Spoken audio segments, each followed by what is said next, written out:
السلام عليكم ورحمة الله وبركاته ومركلة المقال كهجة channel كالمسيدي حنقادنا الناس التوسو قادنا إن عشرة نتحناها إنه قبل اللاودع channel كا ما أنتو حنقادنا إن مادة حسابته فصل كفهمتو chapter كيس كواد 10 كيس كواد أنا كسي قادن دونا منهج عصب chapter كواد تانا بالله بكور 10 كهدي عد نقول عصب هاي فلان subscribe صار channel كا قبلين كنا فولو سي دمان كوسو عن مقالة عن سوق قلينو لايك نينو صار لايك إن بدو حي وترتا مقال كإن عالم كأردن أي جارتو إلا أنتي صورة جلا مركا لايك تنا أوبادي هدي استراحة مقال كوكان فعي لايك تأوبادي هدي استراحة معك خلدنا ديسلايك إنه صار أو كومنت إنه بقراية حيابا استراحة مقال مركا دعوته هلا قبل لهم هلا قدر فكر كاي وحي أنا كومنت هان إنه قريب أنت حسيتوا بالله مركا from 2 math ومنهج كعصب 10 كيس كواد جبترون 10 كيس كواد بالله بينا جبترون حلو مقعبة مركا from 2 منهج كعصب real number حقوقنا دونا number كجرا real وحلها number البوجرا سبت الله بقى يجرتو real number نوع وجرا imaginary number وحليرا نوع جرا أو كلاس كفورة بقى دونا real number وحلها number جرا imaginary number يجرو وحليرا واتيرا قياس عمل قياس يعني مركا كلاس كفورة هذا وحنكو هذا نينو حقوق وصار دور منهج كايا وحوي chapter كيس كواد real number هذا جرا محل ده مركا real number محل ده سيجار real number وحكسي قاعد دونا وحليرا rational number irrational number كقاعد دونا number لقيمين كرو يكون عن لقيمين كرو أنا chapter كقاعد دونا كو حنكور بيننا قيبته rational number كقول بيننا real number حلا number والباقي جرا اللي جا شقين كرو فالجل كيس الجواب تيس اللي هلايو أيه حلها real number هرتا مركا قيبته وبوجا قبل لا بايو حان قبل لا rational number محلها rational number حلا any number تروى الباء which can be expressed لو شيء كرايو as exact fraction صح لو شيء كرايو أيه اسكولت حلها rational number تير ساميلي rational number في صومال وحلوها تير ساميلي والسامي محلها لو شيء اسمه قيبسن ساميلي محلها لو تيرو واسمه قيبسن قرما اللي كرا ترى والريشل الأموات تير ساميلي قرما اللي كرا ومركي لهلو لو تيرو واسمه قيبسن ما يصح اسمه قيبسن مركي لهلو أيه حلي كرا rational number اللي كرا for example صالحان dadku waxa laga yaabaa in badas dhahan markii tira qaybsanta la sheego numberada qaar markii arkaan in la yaabaan dhahan say saamilay ku noqonaysa laakiin 10 kana ku arki doontaa waxa uu dhahdaa integer 2 numberka integer waxa la numberada abyan waxa la tirooyinka ama plus ka qaata ama iyo minus ka qaata balse aanan noqon fraction ka abyan la isku dhahaa marka 2 abyan the integer 2 numberka abyan 2 ama numberka caadiga ah ee laba la yiraahdo can be expressed waxa lagu sheegi karaa inuu yahay laba la hoos hal loo sheegi karaa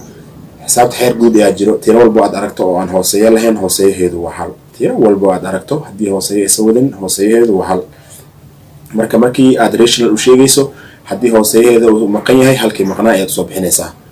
marka mar hadii hooseeyo ay yeelato sareyna ee leedahay sida waxa ka dareemaysa inay taa laba tiro qaysan oo midna sareeyo ay tahay midna hooseeyo tahay rational number ay noqonaysaa which is taasoo sheegaysa waxay ku sheegaysaa exact fraction sax ay sheegaysaa waa fraction sareeyo weyn yahay hooseeyo yar ay noqonaysaa halka markii loo muujiyo sidaas markay fraction noqoto oo sax ah markay noqotana rational la soo gelaysaa thus marka arintan daraadeed 2 is a rational number labo waa tira saamilay ay kamid tahay ama tirooyinka qaybsama ay ku jirtaa oo saamilay ay qayb ka tahay similarly waxa sidaas la mid ah the integer -3 numberka abyan ee qaybta negative ka laga soo qaato ee sida 3 oo kale numberka abyan ee 3 ama numberka 3 caadi hada u dhaha laftirkeedu isna wuxuu kamid yahay numberada saamiga maxaa yeelay waa fraction wuxuu u yahay hooseeya ayaa u qarsan oo halkaas dii la muujiyo fraction caadi uu noqon doonaa can be expressed waxa loo sheegi karaa hadii la muujiyo wuxuu noqon doonaa -3/1 which is markii sidaas loo qoro which waxay noqon doontaa an exact fraction caadi noqon doontaa marba hadii loo qoro -3/1 loo qoro tiras waxay noqon doontaa exact fraction sax ay noqon doontaa marba tirada hadii ay yeelato sareeyo hooseeyo fraction ay noqotana rational number ay wali ku jirtaa bas marka halkaas waxa kaaga muuqda -3 maadaama hooseeyo ay leedahay hadii la soo bixiyo hooseeyaheedu ay noqonayso fraction nadiif ay noqonayso is a rational number waa number saamilay ayuu qayb ka yahay numberada qaybsami kara ayuu ku jiraa 2 sidoo kale. Therefore sidaa daraaddeed we can conclude waan soo gabagabaynaynaa that every integer number walbo abyan ama plus ama minus integer waxaa la numberada pluska iyo minuska every maxaan dhahnaa any. Therefore sidaa we can conclude waxaan soo gabagabaynaynaa that every integer number walbo abyan is a rational number. waxaan dhahaynaa waa tiro qaybsan waxayna u qaybsan tahay hal hoose. integers waa taqaana fraction ma laakiin waxay fraction ku tahay hoose hal ayaa u jira hadii loo muujiyo ay fraction noqonaysaa markaas waxay noqonayaan tirooyinkaas oo idin rational number ay noqonayaan tiro saamiley ay noqonayaan. marka the decimal number tirooyinka dhibicda wata ka waran ayana waa la mid waa ka sii fudud yihiin ayaa ka sahlan sida aad ku arki doonto example-ka. the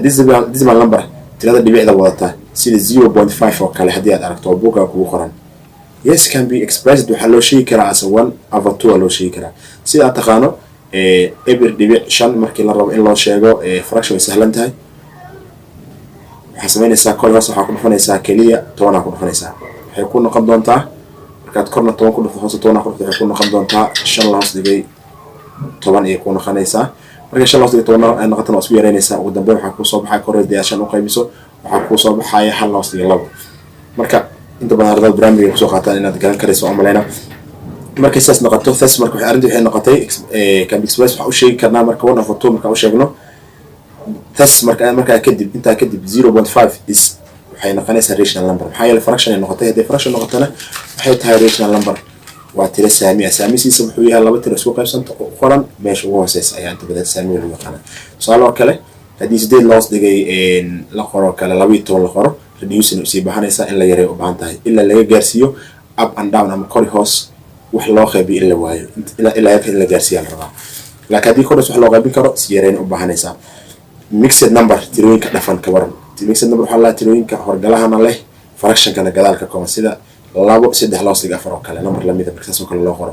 number noocaas oo mixed number ka sidoo kale ayagana waxay ku jiraan rational number ay qayb yihiin. intaas oo tusaale inaad aad u fahamto ayaa la rabaa oo aad wax ka taqaano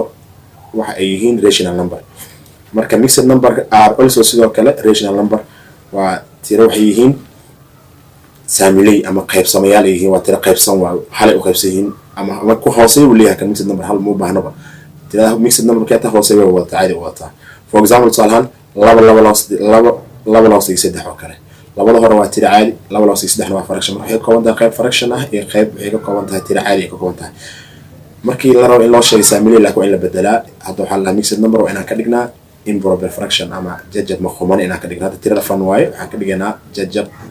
maqoomane oo la yiraahdo jajabka sareeyay weyn yahay oo sayis uu yar yahay u bedelayna. marka u bedelayna wuxuu noqon doonaa marka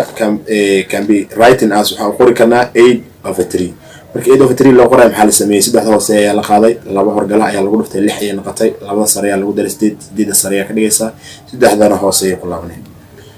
marka waa marka soo gaabay marka weyn markii rational number markii la sheegayo ama wax laga la soo go'aanayo weyn markii rational number markii laga hadlayo tiro saamiley markii laga hadlayo is expressed waa in loo sheegaa in a fraction waa in loo sheegaa jajab ahaan in loo sheego in oo u qoran in a fraction waa in loo qoraa fraction or it is often badanaa oo inay si ahaataa fraction waa inay ka si ahaataa expressed often badanaa expressed waa in si haddana fraction waa inay ahaataa oo haddana expressed loo sii sheegay ama loo sii muujiyay as it is in simplest form habka ugu fudud. mar walba oo la rabo in la sameeyo tiro saamiley markii laga hadlayo inay fraction ahaataa fraction ka la loo sheegaa habka ugu fudud loo sheego macnaha la isku yareeyo korkaas wax ka dhaxayaan la isku yareeyo reducing ama korkaas reduce lagu sameeyo numbers ku mid ah korkaas u qaybinay ilaa ugu dambeyn la waayo wax loo qaybiyo oo aan hal ahayn marka ayaa laga haraa. habkaas markii loo qoro jawaabta ugu dambaysa waxa loo soo gaabiyaa marka lowest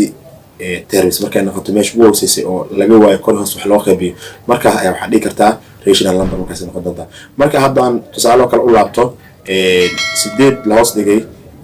3 oo kale wax kale loo qaybiyo ma leh maxay 8 waa dhaban kiri oo tiro dhaban waa xagga kore xagga hoose ma kiis wax ka dhaxeeyo markaas oo sidoo ku noqonaysa. laakiin haddii kor hoose ay wax ay wadaagaan ama wax ay ka dhaxeeyaan ay jiraan tiradaas waxay u baahan tahay in la sii yareeyo markii wax kale loo qaybiyo abandaan wax ka dhaxeeyo markii la waa kor hoose markii la waayo markaas ay tirada